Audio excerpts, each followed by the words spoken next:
Difficile pour David de masquer son inquiétude. Dans sa ferme du sud de Londres, cet agriculteur britannique tente de se préparer du mieux qu'il peut. Dans quelques semaines, son entreprise quittera le marché unique et la PAC, la politique agricole commune. Mais comment et pour quel autre système? Les détails sont encore flous.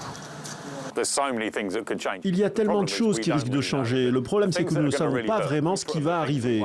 Les choses qui vont vraiment faire des dégâts sont celles que nous ne verrons pas à l'avance. L'inconnu, c'est aussi le lot des politiciens qui œuvrent à Londres et à Bruxelles. Voilà plus de 11 mois que le Royaume-Uni est sorti de l'Union européenne.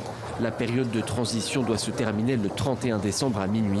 Et l'accord tant espéré semble chaque jour s'éloigner un peu plus. Nous nous sommes préparés à un Brexit sans accord. Le budget que nous avons adapté était basé sur le principe d'un Brexit sans accord, car nous devons nous préparer à tous les scénarios. Nous ne voulons pas non plus qu'un no deal se produise, mais nous devons nous y préparer.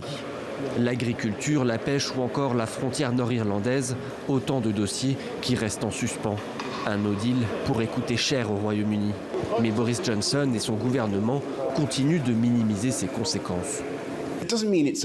Cela ne veut pas dire que c'est une mauvaise chose.